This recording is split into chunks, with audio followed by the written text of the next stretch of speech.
Masakit man pero pilit na nagpapalakas ang ina ng batang nasawi sa malagim na pag-araro ng SUV sa departure area ng Ninoy Aquino International Airport Terminal 1. Ang mga detalye alamin sa live report ni Giselle Ricafort. Giselle. Miski lalabas lamang kahapon ng intensive care unit sa St. Luke's Medical Center sa Taguig City na ina ng 4 na taong gulang na batang namatay sa malagim na aksidente sa Ninoy Aquino International Airport. At kahapon rin mismo ang ama ng bata ang nagatid ng masabang balita sa kanyang may bahay.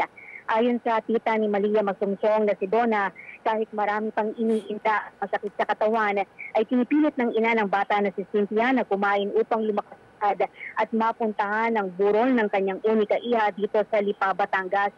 Inoperahan sa spleen ng nanay ng bata at hindi pa rin nakatatayo ngayon dahil kailangan niya raw ng therapy sa binte upang makalakad ng maayos. Kwento pa ng tita sa naiya pa lamang, may ideya na raw si Cynthia na wala na yung kanyang anak dahil kahit nasa ambulansya ay naririnig niya yung sigaw palako ng kanyang asawa na si Danmark Masungsong. Kumpirmasyon na lamang daw yung kanyang hinintay. Ibinahagi naman ng tito ni Malia na si Danilo na 2 taon na lang sana sa Czech Republic ang kanyang kapatid upang mabantayan na ang paglaki ng kanyang anak. Pakinggan natin yung bahagi ng ating panayam. 21 days lang sila nagsama mula nung umalis siya. Malipas yung bata nung umalis ng kapatid ko, kaya ngayon naghihirapan pa siyang tanggapin yung pangyayari kasi yung asawa niya nasa hospital pa. Yung piniparahan, hindi pa alam kung kailan lalabas. Kaya parang sobrang hirap talagang tanggapin yung pangyayari ng aksidente.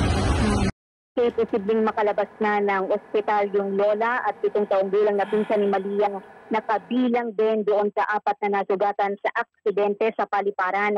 Ang kanya namang nanay kailangan pang magpalakas na bago payagan ng doktor ng palabas ng pagamutan.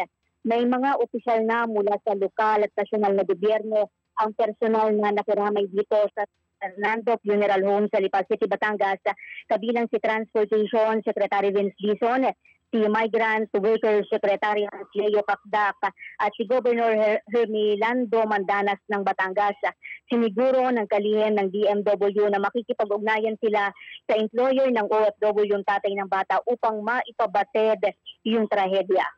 Ito si Giselle Ricafort para sa DZRH, una sa Pilipinas, una sa Pilipino.